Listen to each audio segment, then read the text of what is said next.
The Bible tells us that we are living in the end times, that Jesus is coming back soon. We don't know when that's going to happen, but we do know that it will happen. And so, in the meantime, there's something that we as Christians really need to be doing that we don't always do particularly well. So, let's talk about that. There's a verse in 1 Peter chapter 4 where it says, "The end of all things is at hand, therefore be self-controlled and sober-minded for the sake of your blank." And I wonder how you'd expect that verse to end. Would you expect it to say, be self-controlled and sober-minded for the sake of your ministry? Be self-controlled and sober-minded for the sake of your witness, your testimony, your evangelism, maybe even be self-controlled and sober-minded for the sake of your doctrine? Nope. It doesn't actually say any of those things. It actually says be self-controlled and sober-minded for the sake of your prayers. Now, you and I both know that praying is one of those things that we feel like we should do more of, and like we're told all the time we know we should pray. I mean, you don't need me to tell you that, but I think it's kind of like prayer sometimes is kind of like exercising or eating vegetables and fruit and drinking loads of water, in that everyone knows that they should be doing it, okay? We should all be doing it. It's not for like some special group of people. But because so many of us really suck at it, to be honest, then we look at the people who are doing it well and we see them as kind of these superheroes, these incredible other people who are just built different, but actually they're just doing the thing that we should all really be doing. But because so many people aren't great at it, then it makes us feel okay about not being great at it. I mean, this passage says that because the end times are here, because we're in the last days, we've got to be self-controlled and sober-minded for the sake of our prayers. We've got to be self-controlled and sober-minded in these last days so that our prayers will be good, so that our prayer life will be strong and healthy.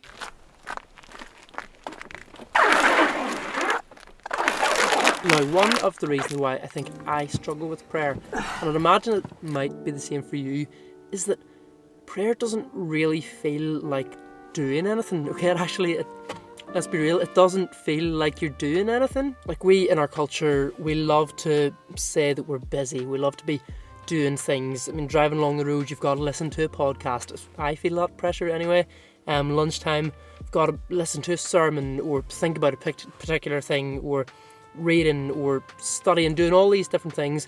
If you're not doing, then I think, okay, well, where is my value? What am I contributing if I'm not doing something? But asking those questions, I think, and that, I guess, insecurity in myself, maybe in you too, that shows, I think, a misunderstanding on a heart level of work and worth, and even like the gospel itself. If I'm asking, where does my value, where does my worth come from, what am I contributing if I'm not doing something, that shows a deep misunderstanding of those things. And I think a verse that really speaks to this is Ephesians chapter 2 verse 10. It says that we are God's masterpiece, created by him to do good works. And it doesn't say we are God's masterpiece because we do good works. It says we do good works because we're his masterpiece. That's a really, really important difference, that our worth and our value doesn't come from the stuff that we're doing. It comes from him, and we do stuff because we have worth, because we have value. And it's God who gives us that worth and value. It's not our work, it's not ourselves and the things that we do. Now, as for the question of what you're contributing if you're not doing stuff, like what you're actually doing, I think it takes a certain amount of faith, like a certain measure of faith in God and what he said about prayer, to see the value in prayer. Because whenever we're like doing stuff, whenever, I know in my case, whenever I'm like reading or studying or listening to a podcast or like thinking, imagining a conversation, we'll do that. Whenever we're doing stuff, then like we're the agent in that. We're the doer, we're the one carrying out the action. And yeah, God works through us, that's the thing, but like we are the primary one doing the stuff. Where in prayer we are choosing to not act, but choosing instead to bring it to God and trust in him and trusting that he will act. And that takes a lot of faith. If you asked me then, like if you just asked me, okay Andrew, do you think prayer works? Do you think it's a good use of your time? I would say yeah, because yes is the right answer, but actually the things that I do and the way that I spend my time reveal to myself, I guess, that in the way that I live my life, I don't live as if that's true.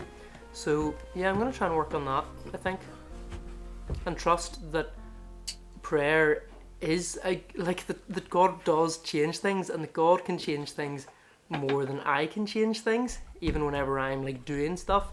Now, yesterday, whenever I went to IKEA, normally if I was doing something like that, I would listen to a podcast down the road, or a sermon, or like think about a particular thing. I tried not to do that. I tried to pray as I was going up and down the road. Same with whenever I was building that big thing. I was like, okay, I could stick something on here, could just stick some tunes on, but I'm actually going to pray. Tried to do that. And if you were to ask me, oh Andrew, like, did you have a kind of profound experience with the Lord? Did you really encounter him in a crazy sort of way? No, I didn't really. It wasn't this big mind-blowing thing, but I guess that's the thing about prayer, that it's a discipline. It's not always going to come super easily. Like whenever you try and read the Bible, if you've never really studied the Bible much, or you've never read it much, like back whenever I was first kind of learning to get to grips with it, you would read something and you're like, I do not understand a word that I just read. I guess prayer is the same.